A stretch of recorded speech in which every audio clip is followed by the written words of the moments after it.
When you're thinking about buying new furniture or updating your home, wouldn't you love to know what the up-and-coming trends are before you invest the money into something?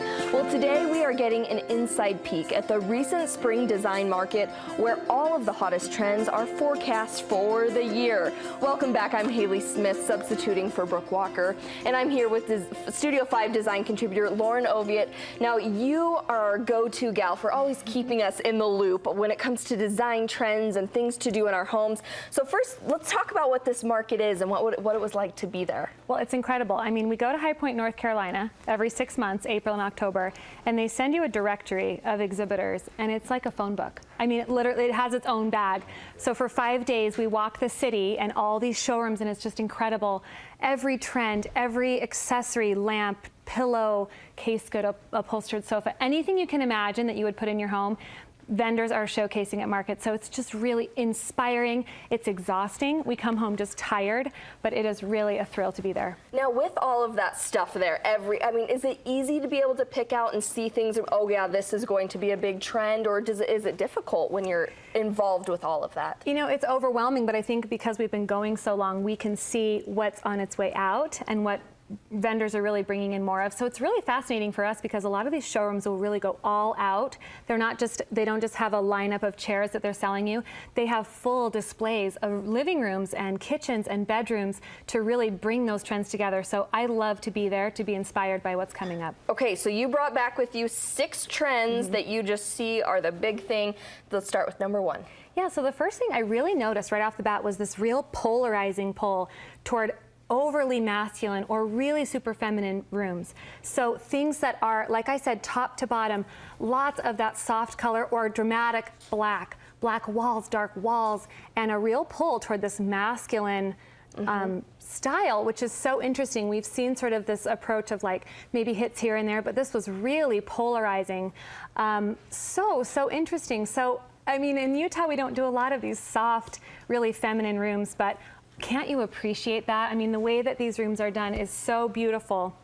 I love how rich these rooms really come out to have that real good play of texture and color. And then with that, it kind of transcends into the light color palettes that we're seeing that are direct opposite of that masculine look. Yeah, so lots of color, but really what we saw were these soft colors. So you'll remember the Pantone colors were powder blue and this blush pink. So much of that. So it was really interesting. Some of these showroom pictures don't really pull that color appropriately, but really overt porcelain powder blue tones that are fairly feminine. Sometimes you'll see it with warmer woods mixed in, which is really beautiful, but very interesting the way that Pantone has influenced fabric, furniture, wall coverings, all these things pull together for those really soft tones, and actually a lot of green, which was kind of fun to see the green come in. And now it's not all about the colors. It's a lot of what you saw, you said, was in the fine details. Yeah, so interesting. Like I said, with these showrooms, instead of going to a store maybe or walking into someone's house and seeing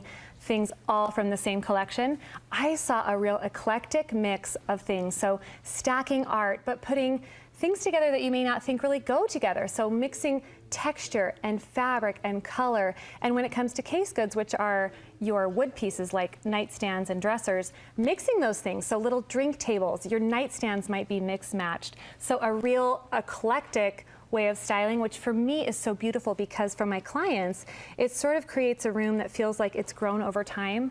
Nothing staged, nothing set, but something that's really layered and beautiful. And so we're talking about the individual pieces, not just the overall look, but you know, having those individual different pieces there. And they're so beautiful. So I love those details, just beautiful styling.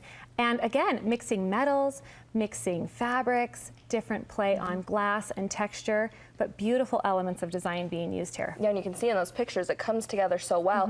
Now, another thing that you mentioned is that we're seeing an approachable modern style. What does that mean exactly? Well, to me, it means that, you know, your upholstery might be light, your sofas and your chairs might be light, but you're still getting sort of this clean line. You're getting a clean line on your dining tables and your case good pieces like this dresser here, but it's a modern to me that is maybe a little bit to the, like it feels Californian. So it has a rustic wood tone to it, kind of that weathered wood. Nothing that's really industrial, I wouldn't say that, but sometimes when we think of modern, we think of like cold and shiny and sleek. And just complete lines, exactly. no curve. Yeah, no. exactly. Chromes and these really hard finishes. To me, this look is very livable. Again, kind of lots of this black iron like we're showing you here in the light fixtures and some of the hardware detailing on these case goods. But I like it too because, again, it's approachable. It's almost like you can gather things from different places, mixing the new with the old. And it's really a great livable style for a lot of families. Now this is the rustic modern look, but is that rustic, that hardy rustic look still in the mix, or is that kind of going out? In my opinion, I saw more clean things. So you might have a little bit of like a weathered or a cerused tone on the table, but overall things are very polished. I mean, I don't think that anyone really wants things that are going to snag them or hurt their children or anything that's really not livable. So things that are comfortable, finished really nicely, but again, sort of that clean line and that clean aesthetic. Okay, now what's next on your trend? You know, the next thing that I really saw were really interesting accessories. So I don't know how much shopping you do in home accessories, but sometimes we're really limited on the things that we find. And what I saw at market was just a real, just total spectrum of finishes. So everything from like porcelain urns to really interesting glass vases in different shapes and sizes. Lots of bone inlay like the shell and the capiz bone inlay that you're seeing. Really interesting art. Beautiful, beautiful color. And after living in neutrals for so long, don't we love to see that color?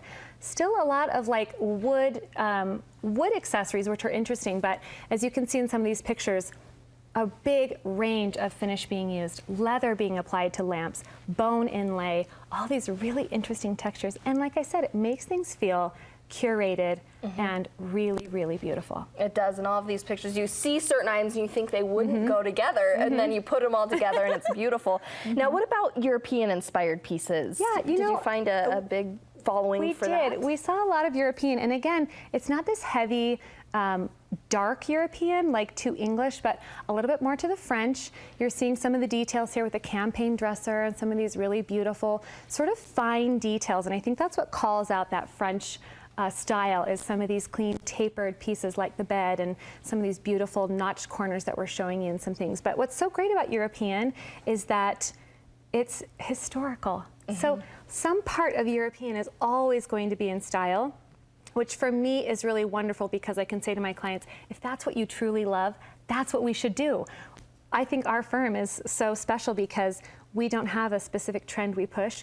Our aesthetic is to give the clients what they really love. And so for that reason, to be able to find something and to use that in someone's home that really resonates with them is so special. Okay, so will people be able to find these different looks in your guys' showroom? Absolutely. So we shop at market. We shop for our projects, but we also bring things into our showroom. We have a little place in Farmington on Shepherd Lane. And it's a really it's a fun time because, like I said, there's so much out there. There's almost anything for anybody. But I think to shop in a way that's so special to you is really great. And we've got that fun spring fever. Thank you so much for being with us and sharing these great ideas.